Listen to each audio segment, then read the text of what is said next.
Game of the year has to be rigged or something, right? Like I'm not tripping, am I? So we got Astrobot, Balatro, Black Myth Wukong, Elden Ring's DLC, Final Fantasy's remake, and Metaphor, which is Persona 3, but something different. So, how on God's earth did Stellar Blade lose to a deck of cards?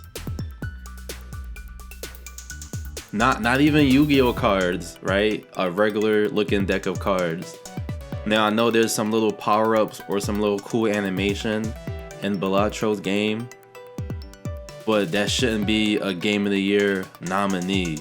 Stellar Blade was like a really fun game.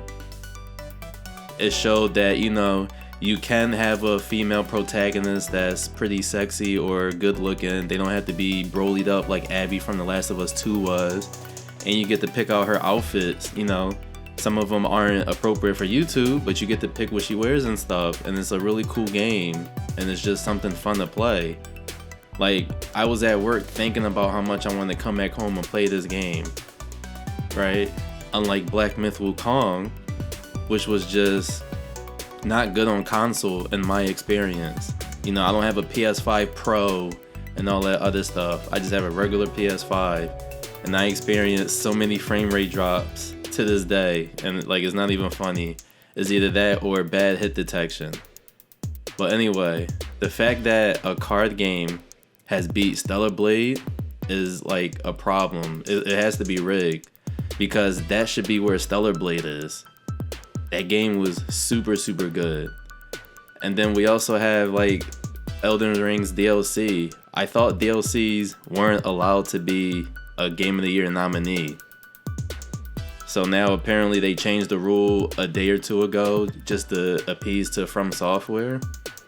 Just have a category for DLCs. You got a category for content creators now. Talking about, oh, who's the content creator of the year? I don't know, and I don't care, right? And I thought remakes don't get it either. I thought remakes had their own category. That's how Resident Evil 4 Remake won Remake of the Year last year, because it was in its own category. So Final Fantasy VII Rebirth is a remake. It's a sequel to the remake of the 7th game. Instead of it being one giant game, they're just milking it out into a trilogy, but it's still a remake. So why is that there? So that could have been something else also. Maybe it could have been Helldivers, or maybe it could have been Space Marine or something. I don't know. But that's just crazy. I don't know about Metaphor. I never played like those type of games. But I heard that soundtrack, that John, fire soundtrack. But Astrobot definitely deserves it. It's basically like Nintendo, but on the PlayStation. It's a really fun game. Controller's really interactive, and it's just a good time. This game helped me through the stress of having to play Wukong, because Wukong just performed terribly on consoles.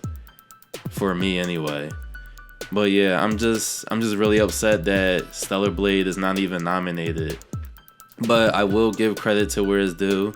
I'm kind of glad that Black Myth is on here, because it's not a terrible game, but it's just like so Elden Ring or From Software inspired that it forgets how to be its own game. That's my main problem with it. And it just, like I said, it underperforms on console with frame rate drops, bad hit detection, and not telling your players about items or quests. It just doesn't work. And everybody was saying, oh, Black Myth Wukong's not gonna be a nominee because of this controversy. That controversy was only made by woke people. There's nothing actually wrong with the game.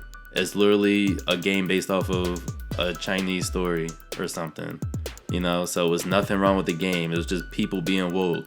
Just like how those same people try to cancel Stellar Blade because Eve was too beautiful. They didn't look like Abby and looked ugly. No. If your female character is beautiful, then it shouldn't be allowed. That's what they were acting like. But yeah, the fact that this card game just took Stellar Blade's spot is crazy to me. Now, I've heard people say it's addicting, but I don't know. It just better be that good. Like, I'll see if I could buy it or check it out, and I just better be sucked in like that at the snap of a finger. But yeah, like for Elden Ring and stuff though, just have a DLC category, and then that can win. The fact that a DLC is about to win Game of the Year when that's never been the case before is just baffling. Like, these developers or whoever's behind the scenes is just rigging it based off of bias and not actual, you know, audience scores or whatever. It's like, oh, it's a From Software game, they automatically win everything. Like, no. So yeah, in my personal opinion, I think it's probably gonna be very close between Metaphor and Elden Ring's DLC. I want Astrobot to win though, I really do, but everybody just sucks off Elden Ring like there's no tomorrow.